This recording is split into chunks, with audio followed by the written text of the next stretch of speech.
एक बार एक लड़का अपने पिताजी से कहता है कि पिताजी अपनी लाइफ की वैल्यू क्या है। तो उसके पिताजी कहते हैं कि अगर तुम अपनी लाइफ की वैल्यू जानना चाहते हो तो तुम्हें इस पत्थर को मार्केट में लेकर के जाना होगा, और जब तुम इसे मार्केट में लेकर के जाओगे तो अपने हाथ में रखना है, और अगर आपसे कोई पूछेगा तो इसकी प्राइस क्या है तो तुम्हें सिर्फ 2 उंगलियां खड़ी कर देनी है।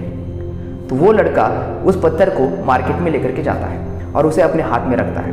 तो एक बुजुर्ग महिला वहाँ पर आती है और उसे पूछती है कि इसकी प्राइस क्या है। तब वो लड़का उसे अपनी 2 उंगलियां दिखा देता है। तो वो महिला कहती है, वो बुजुर्ग महिला कहती है कि मैं इसके 200 रुपये देने के लिए तैयार हूँ। तो वो लड़का उस समय अपने घर चले आता है और अपने पिताजी को कहता है कि वो महिला मुझे 200 रुपये देने के लिए तैयार है। तब उनके पिताजी कहते हैं कि अब इस पत्थर को लेकर के तुम्हें म्यूजियम में जाना है। तो वो लड़का उसे म्यूजियम में लेकर के जाता है, और म्यूजियम में लेकर के जाने के बाद वो वहाँ पर अपने हाथ में उस पत्थर को रखता है। तो म्यूजियम में एक इंसान की नज़र उस पत्थर के ऊपर पड़ जाती है। तो वो उस लड़के को कहता है कि इसकी प्राइस क्या है।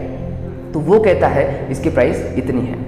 तो वो इंसान कहता है कि मैं इसके 20,000 रुपये देने के लिए तैयार हूँ। तो वो लड़का फिर से वहाँ पर शॉक हो जाता है और वो अपने घर चले जाता है और पिताजी को कहता है कि वो इंसान मुझे 20,000 रुपये देने के लिए तैयार है। अब उसके पिताजी कहते हैं कि जो हीरे के व्यापारी होते हैं, जो बिजनेसमैन होते हैं, उनके पास तुम्हें ये पत्थर को लेकर के जाना है।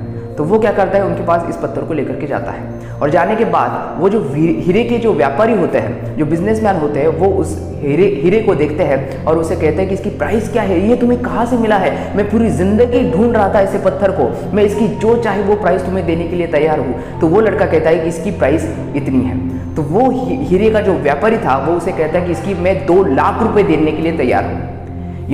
तब वो फिर से घर चला आता है और पिताजी को कहता है मैं बहुत शौक हूँ कि इस पत्थर की कीमत कोई 200 बोलता है, कोई 20,000 बोलता है, तो कोई 2 लाख रुपए बोलता है, ये कैसे पॉसिबल हुआ। तब उसके पिताजी कहते हैं कि तुम्हारी वैल्यू भी तुम्हारे ऊपर ही डिपेंड करती है। तुम जहाँ पर तुम्हें प्रस्तुत करते हैं, जहाँ पर तुम अपने आप को प्रेजेंट करते हो, वही के हिसाब से तुम्हारी वैल्यू होती है। तो आपको डिसाइड करना है कि आपकी वैल्यू क्या है। Thank you so much.